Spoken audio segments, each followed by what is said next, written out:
I was born in Pondelis, Lithuania, in 1927. It was very difficult as far as living in the town. There were only about 400 Jews. In those days, it was very difficult because we had to go to school in the regular public school. This is in Lithuania. Lithuania.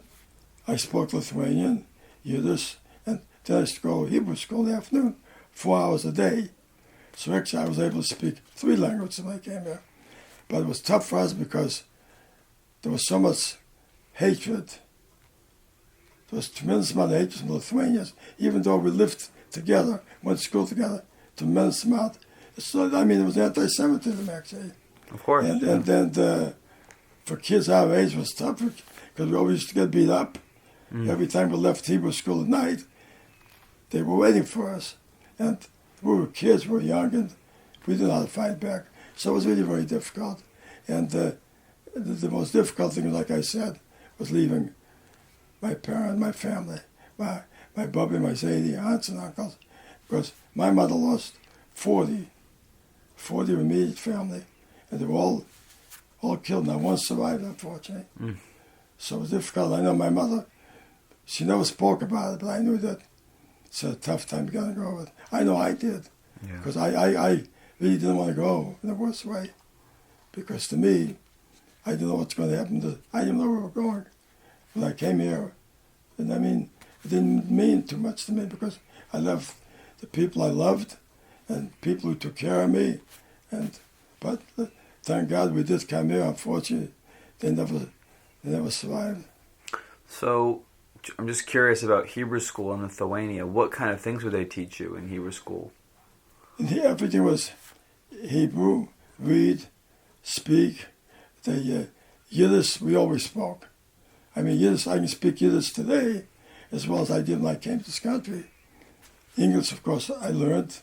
And as far as Lithuanian, once I found out what happened to my family, I said I will never speak Lithuanian as long as I live. And Mark, this is the truth. I've never said one word. If somebody who comes over to me sometimes, speak Lithuanian, I won't even answer him. It hurts me so much to think what happened to my family there. And that's why I didn't want to speak Lithuanian. What did your grandparents do in Lithuania? My Zadie was a shoemaker. My father was, as a matter of fact, my father worked in my Zadie. They were shoemakers by hand.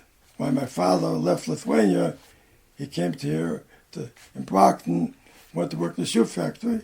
He had 2 brothers there. And that's how he ended up there. And my Zadie used to make shoes for a living. Your Zadie had windows on his house, huh? Yes. Envy of the neighborhood? Right. You see it?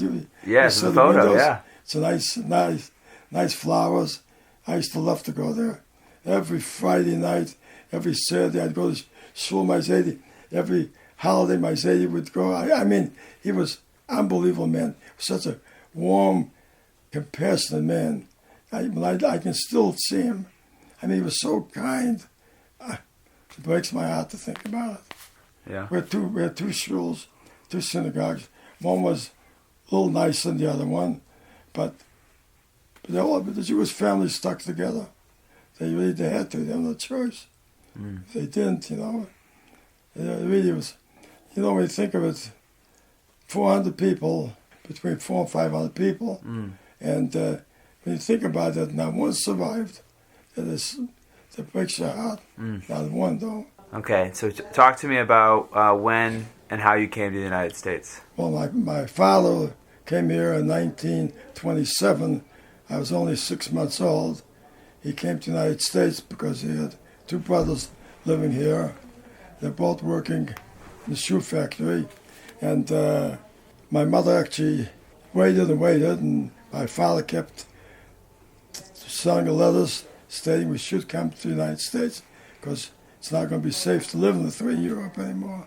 Well, finally, in 1938, my father sent a telegram telling my mother, if we don't get out now, we'll never get out alive. And he was right, because 3 months later, we couldn't get out already. We did get to the United States September 20th, 1938. We went through Czechoslovakia, then we went through Berlin. we had to stop at the gates before we could get through and go on the train again. And my mother actually had to go down because she had to show all the papers to the Germans, whoever they were.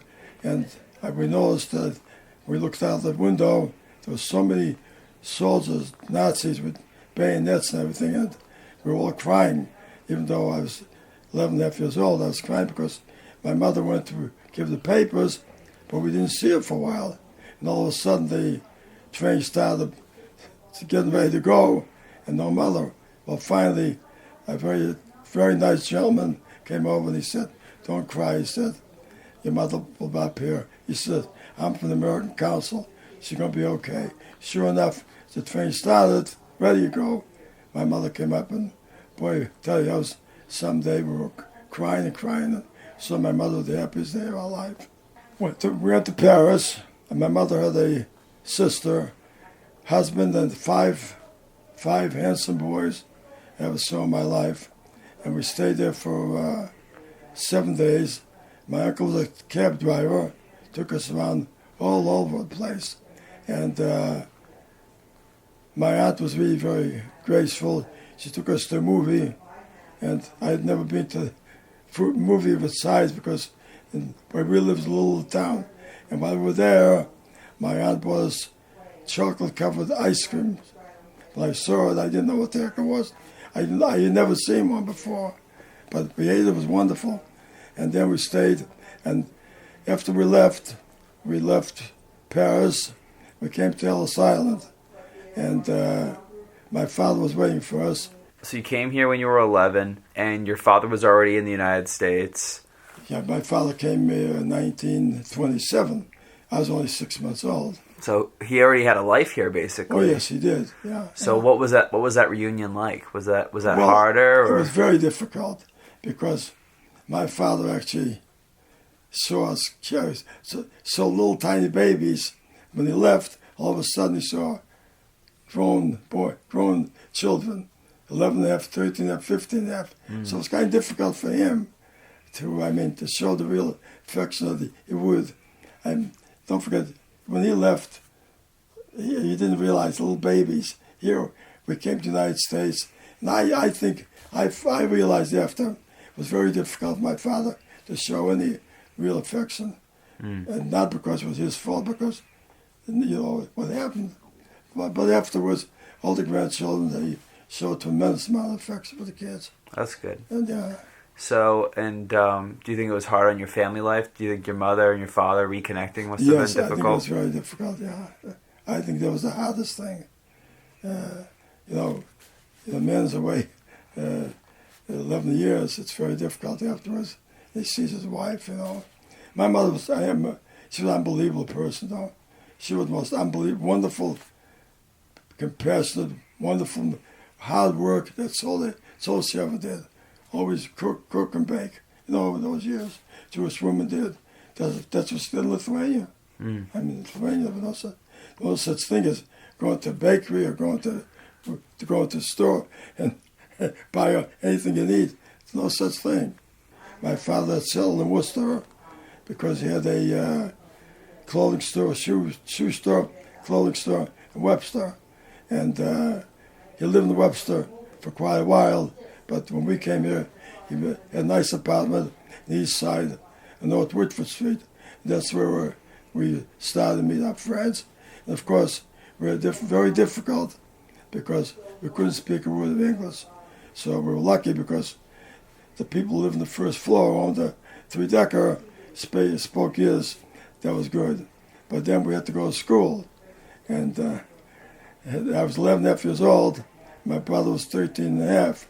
And they put us in the kindergarten, which was really quite an experience. You're big kids our age, we're little tiny kids.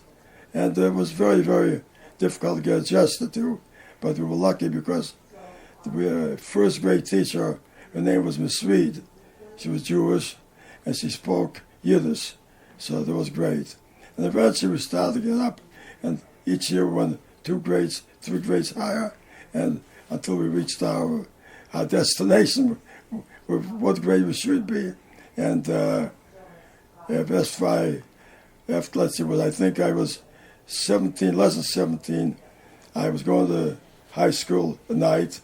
I was working days, and the war broke out a couple of years before, and my brother went into the army, and he was a patent outfit, and the shrapnel hit his arm. He almost lost it, and he went to hospital. He went to hospital in England, the Endeavours, and then he sent me a letter saying, "Don't wait to go in the army. Enlist in the Navy." So at 17, 3 months before my 18th birthday, I did enlist in the Navy, and I don't know if I was lucky or fortunate that I didn't go out of the country. I was in the Navy 17 months, and then when I came back, it was 1946 already. The war was over, and I started to look for a job. I did find a job at working for a sporting goods store, and eventually I decided to go work at the grocery market. I liked grocery because I had worked many years for Mr. Kravitz, who was the manager of a Allen Farm store, and I started to work there, and Allen Farm sold out to somebody, and the gentleman who bought the store knew nothing about groceries, so he asked me to stay on. So I stayed there from 1952 to 56. But I forgot the most important thing. In 1948, I met the most beautiful girl, love of my life. She was so gorgeous on a blind date, and I started dating her, and this was 1948.